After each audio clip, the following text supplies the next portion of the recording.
Kisah Nabi Nuh alaihi salam. Setelah Nabi Idris alaihi salam wafat, sedikit demi sedikit iman masyarakat mulai menipis. Iblis dan pasukannya semakin gemar menggoda mereka. Kemudian mereka mulai senang membuat patung. Mereka membuat patung untuk menghormati para pahlawan, leluhur, tokoh-tokoh yang sudah mati. Patung-patung itu diberi nama sesuai nama para tokoh itu. Dari sekedar penghormatan, lama-kelamaan mereka mulai menyembah patung-patung itu. Mereka percaya bahwa patung-patung itu mempunyai kehebatan dan kekuatan yang bisa melindungi dan menentukan nasib mereka. Di antara patung-patung yang disembah itu, ada 5 yang paling mereka agungkan, yaitu Wa'ad, Suwa, Yahud, Yauk, dan Nasr. Inilah asal mulanya manusia menyembah patung dan berhala. Tentu saja, ini semua hasil pekerjaan iblis dan pasukannya yang berusaha sekuat tenaga menyesatkan manusia agar tidak menyembah Allah dan masuk neraka bersama mereka. Allah tidak membiarkan manusia tersesat semuanya tanpa petunjuk. Maka Allah memilih Nuh alaihi salam untuk mengingatkan kaumnya agar mereka meninggalkan penyembahan dan berhala dan kembali menyembah Allah subhanahu wa ta'ala. Siapakah Nuh alaihi salam? Nuh adalah cucu dari Nabi Idris. Fisiknya kuat, terbukti dari umurnya yang sangat panjang, sekitar 1000 tahun. Hatinya mulia dan sabar luar biasa. Pikirannya juga sangat cerdas, rendah hati, soleh, dan taat kepada Allah. Nabi Nuh adalah Rasul Allah subhanahu wa ta'ala yang pertama. Sebelumnya, Allah hanya mengangkat nabi-nabi saja. Mulailah Nabi Nuh berdakwah kepada kaumnya.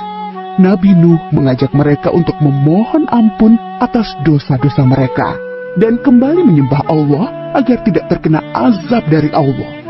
Sangat tekun Nabi Nuh mengajak kaumnya dengan berbagai cara, dengan terang-terangan di hadapan banyak orang, dengan diam-diam mendatangi seorang demi seorang, berulang-ulang, siang dan malam, selama kurang lebih 950 tahun lamanya.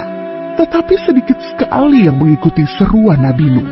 Kebanyakan dari pengikutnya ini adalah orang miskin dan pekerja kasar, jumlahnya sekitar 80 orang. Yakni sebagian besar kaumnya tidak mau mengikuti ajaran Nabi Nuh. Mereka bersikap angkuh dan sombong dengan menutup rapat-rapat telinga mereka jika Nabi Nuh mulai berbicara untuk mendakwahi mereka. Bahkan mereka menantang Nabi Nuh agar mendatangkan azab yang diancamkan oleh Allah subhanahu wa ta'ala.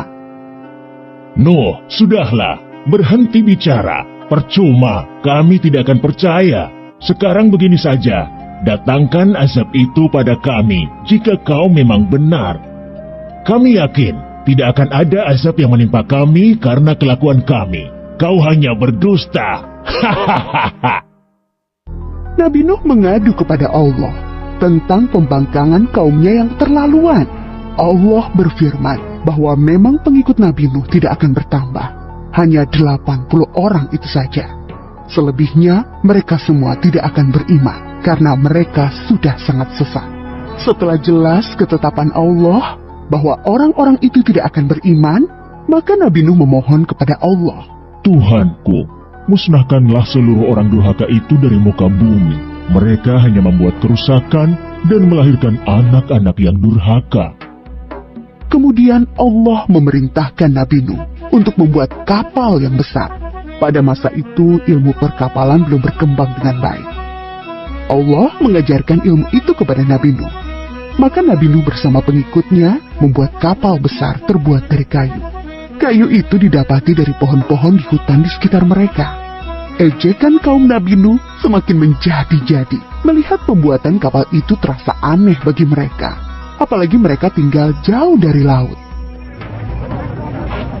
Lihatlah, Terbukti bahwa Nuh gila. apa itu? Bikin kapal ya? Untuk berlayar di hutan? Nabi Nuh dan pengikutnya bersabar dan tetap tekun menyelesaikan kapal itu. Akhirnya kapal besar itu selesai.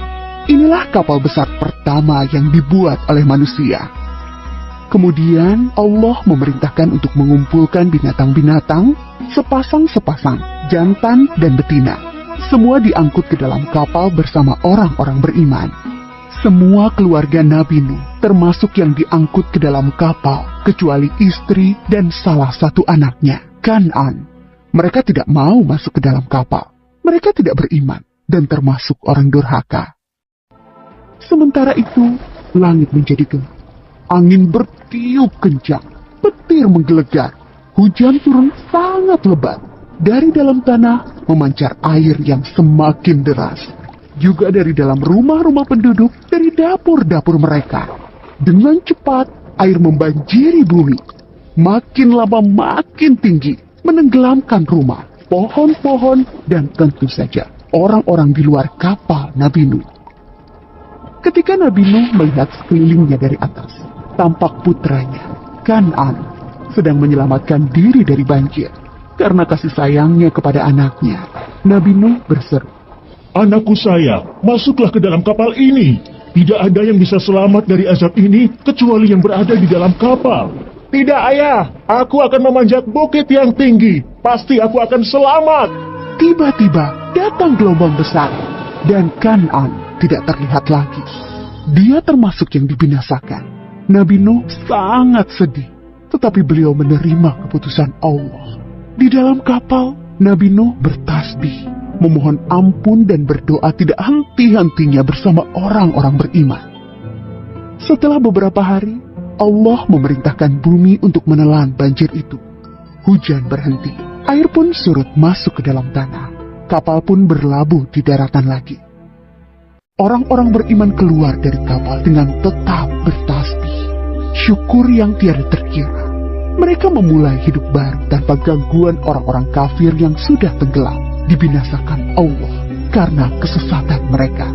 Kisah Nabi Nuh memberikan kita pelajaran bahwa durhaka kepada Allah dan tidak patuh kepada Rasul utusannya membuat manusia ditimpa azab di dunia ini maupun di akhirat.